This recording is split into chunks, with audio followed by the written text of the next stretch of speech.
I was unemployed. I couldn't find a job. I didn't have a high school diploma, no driver's license, no nothing, so I really couldn't get around or do anything. And how the streets are from where I live, it's hard for me to walk like 2 blocks without actually have to worry about my own life. So I was working at a factory alongside with my mom, getting minimum wage, working 10 hours a day, 4 hours a week for 4 days of the week. And I was getting kind of tired of it. My brother was a drug dealer too at that time, and I used to jack his drugs to sell cheaper drugs to other people just to hustle money.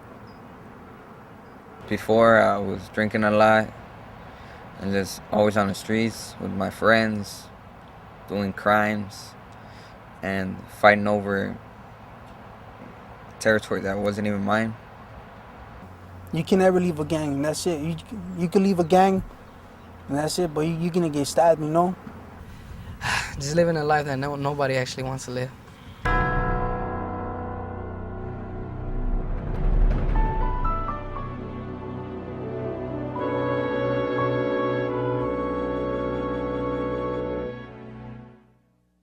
Well, I was working as an opera singer and had a really serious health issue.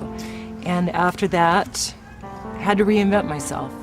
So I started working as a substitute teacher for LAUSD, and they kept sending me to this combat zone school. And I fell in love with the kids there. I couldn't have children of my own, and they became my kids. So wanted to do something in this community to really help them, to make a difference.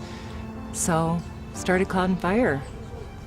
We started in 1999, and someone from Malibu Press, which is my home church, suggested that I go and talk to the missions committee at that church. They have a very strong missions program. So I made a little presentation and I asked for $750 so we could buy some materials, buy some snacks, and just start an after-school club. So Malibu Press gave us a little grant of $750, and that was the beginning. And then we started sending out newsletters to friends. In 2004, there was a huge turning point, and that's when we applied for a grant from the White House Office of Faith-Based Initiatives.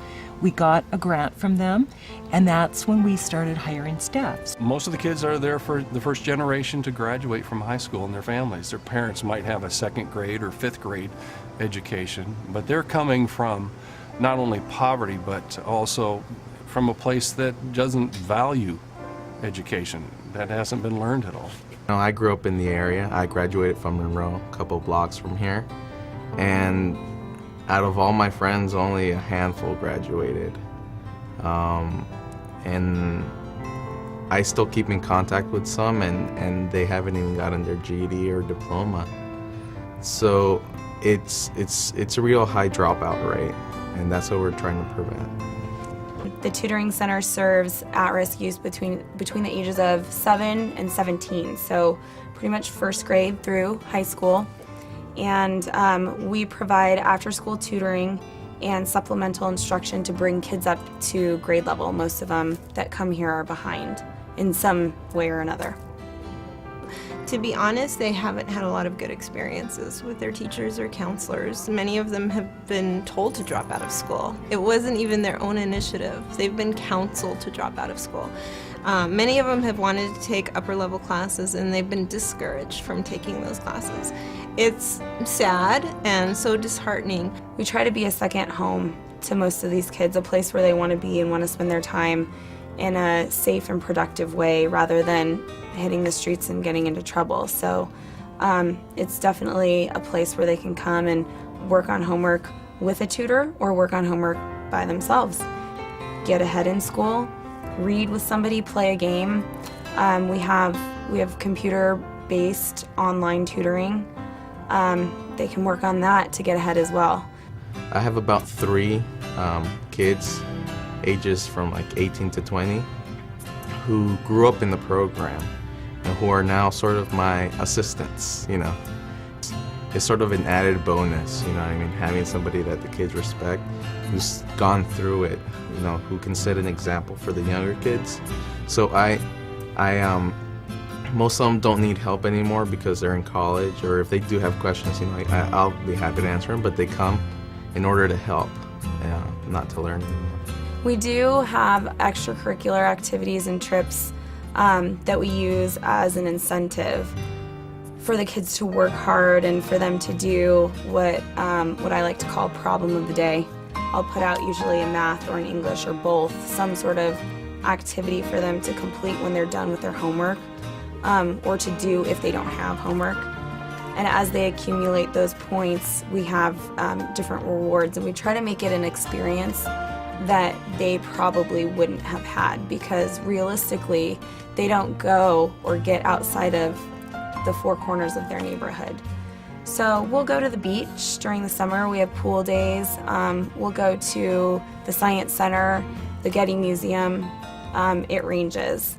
I'm bilingual, so I can communicate with the parents in Spanish, and they really enjoy that, because a lot of the times in school they won't have bilingual staff, and if they go to an open house or something and, you know, the teacher's trying to tell them their kid is struggling in this area, a lot of them can't understand that, and a lot of them don't even go because they know there's going to be a language barrier there.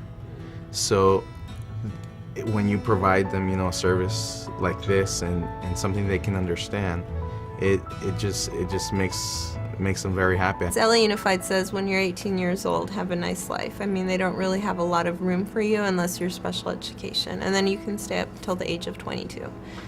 But for most 18-year-olds that haven't completed their high school credits, they're done. And they don't really have a lot of options outside of maybe an adult school or something like that. I don't think it's just educational. I think it's also sort of like character building, you know what I mean? We try not to just focus on school, but, you know, and the kids themselves. The best part about this job is that moment when a student looks at you and they understand something. That moment that a student walks through the door and gives you a hug because they missed you. The moment that that student says to you, I want to come, Cloud and Fire is like my second home, where you know that you have done more with them and for them than help them with their homework. Where you can see their character change, and you have an opportunity, you have a huge opportunity to make that influence. That's the best part about this job. We're sort of a bridge between the children and, I believe, God. I'm getting over that he passed away and giving him the strength so he could live on, but 3 days after one passes away, the other one passes away from being mad and just driving down the wrong street. They just remembered his face and he was shot to death. I needed to do something different because I was just heading in the wrong path all the way. Like doing all different things, wasn't listening, didn't care about nothing. My family doesn't, I'm like the black sheep in my family, so nobody really cared if I went to school or not. It had been a year and 2 months without school. I saw friends got shot, be like, you know,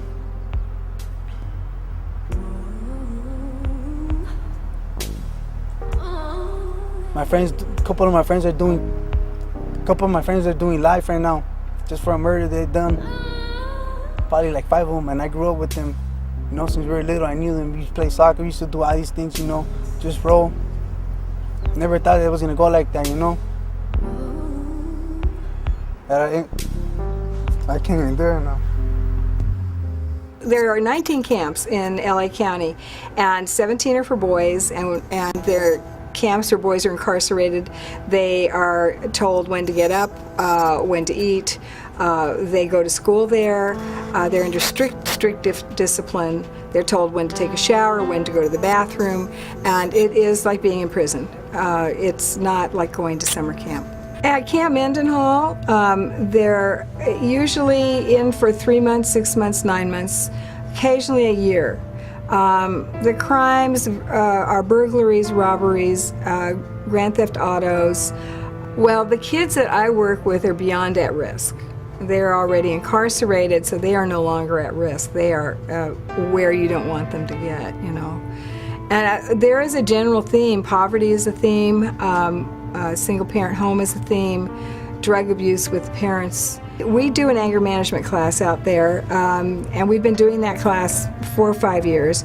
The old boys that have taken the class know about it and recommend the new boys to take it. So it's a popular class with the guys, and it's a fun class. But at the same time, they're learning how to control their anger. You know, it takes weeks of building trust with them. We have each class for 12 weeks, and we build a rapport and a trust, and everything they share with us is, of course, confidential. And we show them that we do care about them in the smallest of ways, whether it's helping them spell a word or giving them an extra candy on the sly for good homework done, or patting them on the back or eye contact. We show them that we care about them. I've never felt a moment's fear with the boys. And I don't know if that's because I'm crazy or what, but I've never felt a moment's fear. It's because somehow I look at them and I just love them automatically. And you know, when you love someone, fear is just, it has no place in your life. What I've found is the majority of them come into our first class with a belligerent, hostile attitude. And my greatest thrill is, by the end of the class, that their countenance has changed. They have an aura about them that is really beautiful. Peter came into our class. He was in our January class that started and went through March. He was a very eager young man in our class, and immediately wanted to do everything that he was supposed to do in that class. He always sat in the front seat. And so I spent time with him after class, and we got to talking. He shared his story with me of what had happened in his life, why he was in camp, and what had happened to him. And I thought I would get prejudged by my tattoos and everything, but I wasn't. They treated me like an ordinary person. No worse, no better. They do homework every week about situations in their life that are happening at camp and how they handle them. And so I would be I monitor all the boys' homework. And as I would look at this homework, then I would talk to him about what was happening at camp with him. And he was very, very touched by it all. I spoke to Ms. Walker, and then she told me that there's a way to change if I'm willing to do it. And then I started taking baby steps. And then I believe I changed and learned how to control my anger better. I learned to forgive people. Before that, he didn't feel any of that. He felt he was just worthless. But I think since he's been here at Youth Build, where they get him every day, at camp we're only there once a week. And we're only there, you know, for a short time for each boy. But here he's every day someone's here to love on him and lead him and direct him and help him. Ms. Walker took me serious. Why couldn't I take the program serious? There are times when I weep a lot for boys who wind up in prison. They have choices to make, like all young people do, and we're there to be able to influence their choice for the future. Well, you know, it's amazing what love does. Many families are absentee. Many of the boys don't even have mom and dad. They haven't seen them in years. Many of them are in prison or on drugs, and so they're pretty much fending for themselves, or a grandmother or auntie is taking care of them. And we found out amazing things about boys who have been kicked out of their homes when they were 12 years old, their doors locked on them, about fathers who beat their mothers, about fathers who beat them, about drug abuse, about crime within the family itself. It's just tremendous abuse in most, I'd say 90% of these boys' lives. Most of them are single-parent homes, and the fathers are generally absent. And that's something that the boys grieve immensely, that they never had a father to show them how to be a man. And our incarcerated boys, those students, their lives are so tragic. Some of them have seen their fathers murder their mothers right in front of them.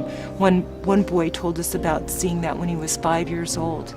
And then the father turned the gun on him and said, if you ever tell anybody what happened, I'll come back and kill you. Those are the common tragedies that we see. And we're showing them how to find a different way of living. That's huge. My mom had a bad divorce with my dad. I think it was like 8 to 7 years ago. They had a divorce, and I had little brothers at the time. I got 2 little brothers. At the time, my brother was hooked on a couple of drugs. I think he was hooked on cocaine, so he didn't really matter about my brothers. My sister, I think she was hooked on crystal meth. I wasn't sure what kind of drugs was she on, but she was on drugs at that time. And back then I used to just hustle, get my thing on, cook for my little brothers, get some Mickey D's or something like that, just for them to so they could eat. And sometimes I just play around with them, goof around a little bit, so they won't think about my dad, because it's really hard just to not have a dad and stuff. I prayed to let myself forgive my dad for what he did to me.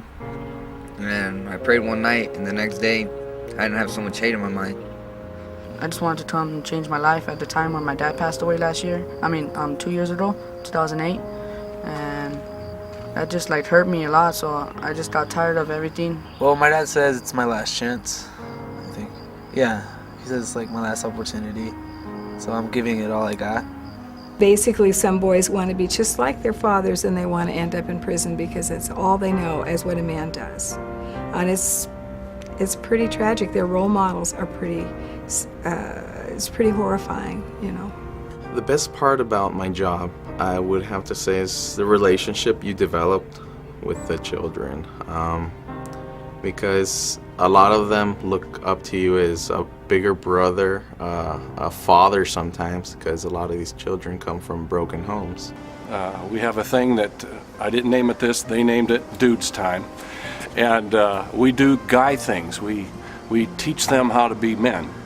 We talk about some of the qualities of being a man, a code of ethics, morals, values, how to interact with other men. I always thought of myself as more of an older brother, but apparently I guess I am, the same age and even older than some of their dads. But I guess I've taken on that role with many of them. I enjoy it. You can't help but fall in love with these kids. You get past that hard exterior, and they open up, and you get to see the beauty and the innocence of those kids again. So I'm the one that's privileged. In our community, 76% of the students drop out of school. So we are saving them from failing in school. 95% of our students graduate from high school on time. So we're saving them from that. We're also saving them from gangs. Gangs, being in a gang is a cry for community. And one of the really exciting things we started this past year was Youth Build. And that's where we are allowing kids to come and finish high school with us. So we partnered with John Muir Charter School. We have teachers. We have 10 staff right now. And we're really making a difference every day, helping these kids finish high school and learn construction. In Youth Build, there are 5 components. They get job training, they get their education, they also get counseling, career development or career exploration, and then graduate services. So one of the things that we're doing is teaching them work ethic. In a traditional school, a lot of the auto body shops, the graphic design classes, the music classes were shutting down, and that was really their incentive to go to school. So without that, for them to just show mastery in the language arts or in math, was difficult, and so many of them just found themselves dropping out. But, you know, they want to be productive, they want to have skills, they just didn't have a lot of options. So Youth Build allows them to go to school part-time and learn job skills part-time. And it's a beautiful marriage, I think, of the two needs for many young people today. Just being a credentialed teacher on site, I've gotten the privilege, I see it as a huge privilege, to work with some of the Youth Build kids in math and other subjects as just an extra tutor, and that's been really awesome. In our Youth Build, we give our students $10 a day in student support, which allows them to stay in the program. Well, I mean, I've been in construction, almost 20 years, and I've also, spent several months in Mexico as a missionary. And, in Mexico, working with kids, I just found out, just that I really love doing that. And so I got a chance to, when I found out what the job with Cloud and Fire was, to work in construction and teach kids, it was, seemed like the perfect fit. And it has been. My job is to just teach these guys the different trades of construction. We're at the Oaks, and it's a Christian camp, and we're here to help them pretty much landscaping, getting everything ready for summer camp, and just pulling weeds, cutting down trees, chopping wood, make fire, and plenty of other gardening stuff. Yeah, you know what? I actually like construction because I like to work with my hands, so construction's my job. I don't like to work in offices. We actually came here to get away from everything over there, to spend some quality time with each other, to help out, to volunteer, just to volunteer, so we can see how volunteer work is, how it feels to give back. You have to work, they work your butt off. I think this has just been a great opportunity for the guys just to come together and build unity, and to be able to encourage each other. I know, on the job site there's a lot of competition, and I think we get together here and we get to encourage each other and kind of, just hang out and really just build strength as a family. They come from a difficult background with a lot of them with no dads, and I think they've had a very limited amount of support and encouragement. And I think, that Rick and I have tried to give them that, just that encouragement and support. And that's why I think those certificates, that they get that show them that they have, something tangible to hold on to and say, hey, they've achieved something. I think they really get a kick out of that. I mean, they like that, I like music, but construction is kind of like its own kind of art, if you look at it. You like doing things nicely, like detailed, you get into that type of stuff, it's like an art to you. The best part about my job is just spending time with these guys, getting to know them. I mean, outside of teaching them construction, about teaching them about life. We have a softball team, bringing these guys to church, just spending time outside of work has been really awesome. Today we are at Hope Gardens, and I love this place. It's so beautiful. And Hope Gardens is owned by Union Rescue Mission, and it's their long-term living facility for homeless women and children. Among women who've been homeless, those who have children have very few options where they can go. And so Hope Gardens is a place where they can stay long-term, they can learn a new skill, they can get help finding jobs and building a new life. And Hope Gardens really does provide hope for them.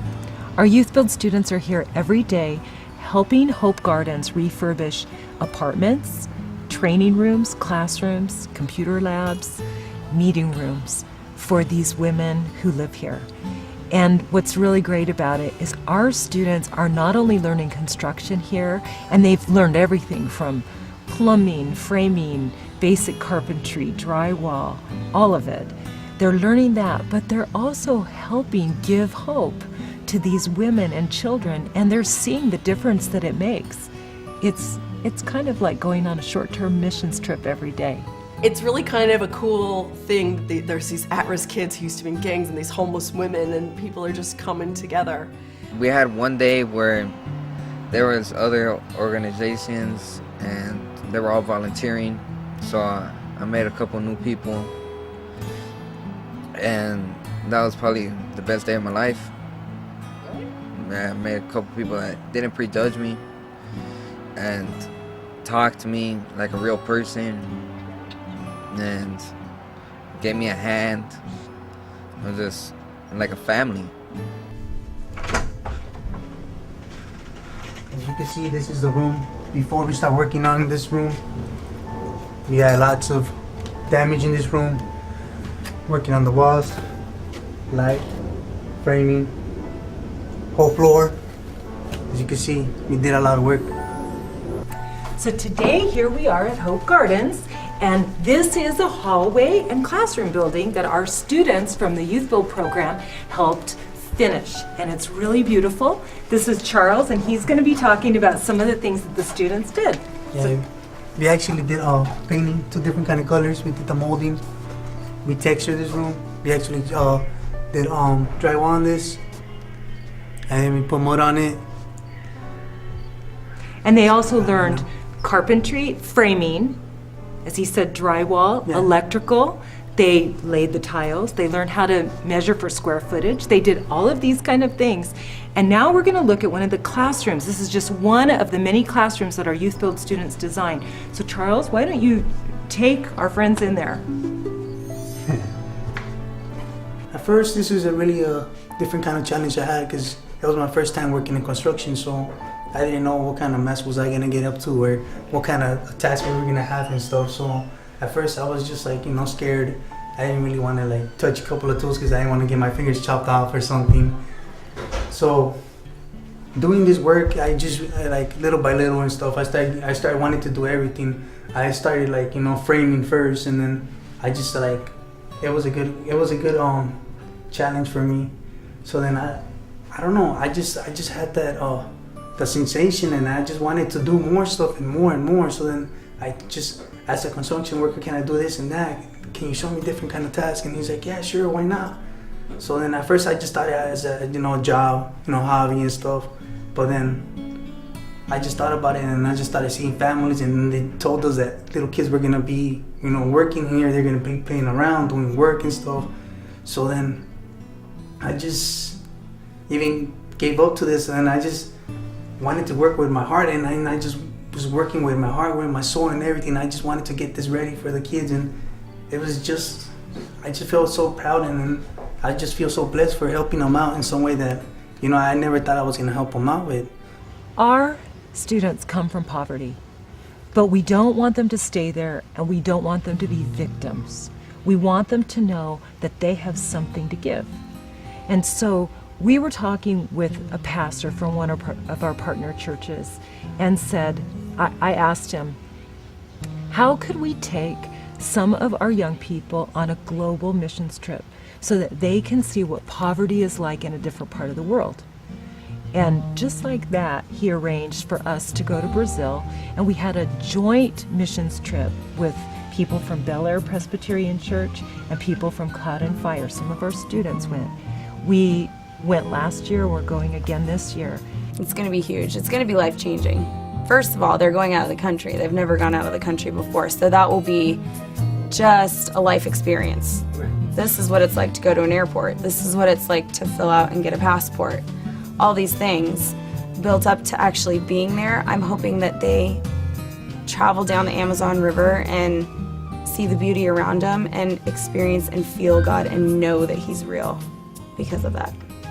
We'll play with the kids, fun activities, and whatever we could help with. A lot of people have done stuff for me, so I wanted to give back to people. So I'm going to Brazil, to a poor village, and let them know about God and just have fun out there. And I sent out letters, and my trips I'm almost paid for already. There's just really so much cool crossover between the programs.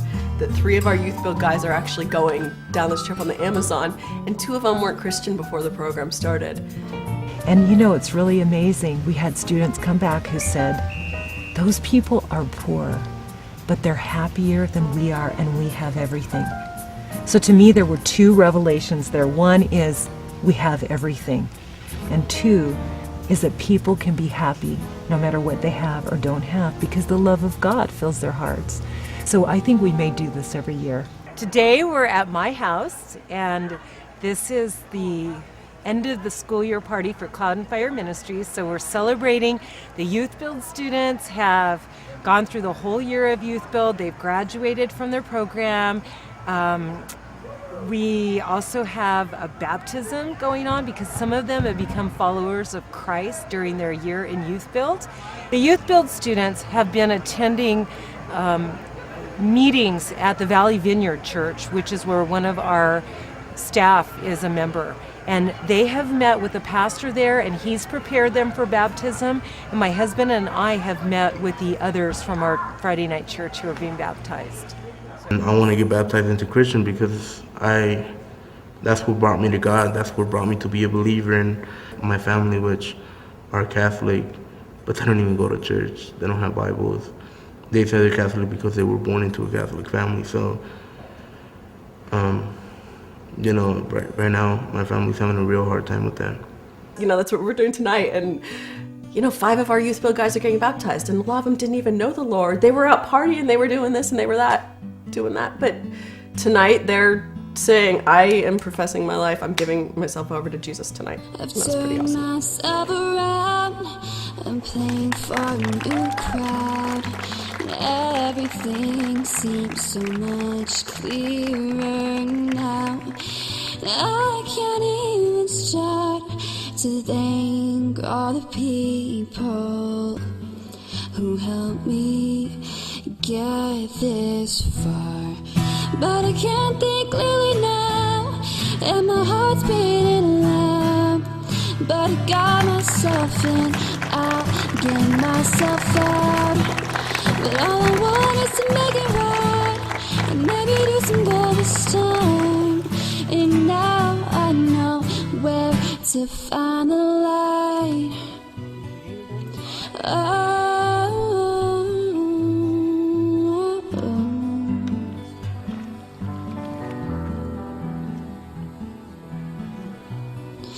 I've turned myself around, I'm playing for a new crowd, and everything seems so much clearer now. I can't even start to thank all the people who helped me get this far. And thanks to you, I have found the light. There is a culture of poverty that drags at these kids' life. They have to learn how to survive, and that's one thing that they have positive, is they have learned how to survive. But that culture is self-destructive. It will keep them at a certain place. And what we do is offer alternatives that, again, broaden their worldview, give them the ability to recognize that they have a choice. They have options. There's something past what they're experiencing here and now, or that they've seen in their lives or in their parents' lives. The world is open. I would have to do anything with the music or entertainment industry. Cloud and Fire has given these guys hope, and we're teaching them about hope. In the future, where I see myself, to be honest with you, a missionary. Really. Living in a stable home, wife and kids, and making sure they grow up right and have everything they need. I would want to be a missionary full-time, but then my biggest goal would be to be in the board member of Cloud and Fire, or if not, just, you know, a guy that strolls around whenever he has time, help the kids out, tutoring center, help them by getting people in, or donating money, or, you know, just volunteering for anything. I mean, that's my true goal. That's my number one thing that I want. Well, what I want to do is be an LAPD gang unit officer, to keep like people my age off the streets and have them not do what I did at the time, and show them that there is youth places like Cloud and Fire that can help them out, and to take advantage of it. I picture myself going to college and continuing construction and trying to do a decent job in construction. I'm gonna be, out of my 2 sisters and my mother, I'll be the second one going to college. I want to join the military so I can pay for my college and continue with construction. I can't wait to see these boys in 2-3 years and what they've done, and I just, I want to help them. I can't wait. It's going to be a very bittersweet moment when we say goodbye to those that have successfully gotten their diplomas or their GEDs. I mean, that's what we want for them, but because the bond is so intense, it's really going to be hard to say goodbye. Cloud and Fire is a place where kids have a second home. It's a place where they're safe from the things that are going on in the streets. It's a place where they come every day and somebody's going to love them, somebody's going to be there for them, and somebody's going to show them a little bit better way of living. I wake up every morning wanting to come to work. I wake up every morning and just smile thinking I'm going to see Charles, I'm going to see Emmanuel, I'm going to see Stephen. And really look forward to interacting with them. I think God has a reason for Cloud and Fire to be here. As I see the relationships with different churches being built up, it's part of God's plan. He's creating something here. I just want to get back to Cloud and Fire. It just seems like it's been a good part of my life. Big changes, I never knew about this kind of side that I have, sensitive. It's just a big change, Cloud and Fire just really touched me, and then I just want to give back, 100%, just like them. They gave us 100%. I want to give 100% back. I just hope it stays. Cloud and Fire has been a big part of my life now. It's changed me a lot. It's helped me a lot, and I'm actually,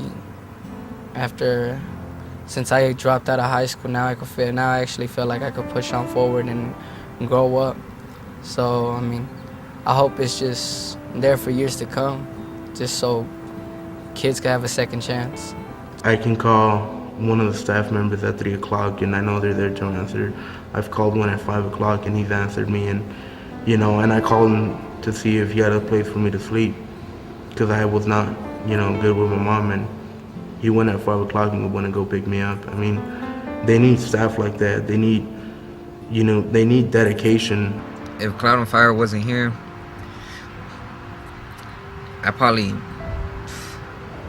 be locked up again, or even worse, wouldn't be here right now, just I'm glad that they were there for me, but if they weren't here, just the world, I don't know, it wouldn't be the same without them. They're great people. They're not even like staff, they're like family members. Yeah. They treat you like family members. Yeah, the school, it's more than a school, it's a family.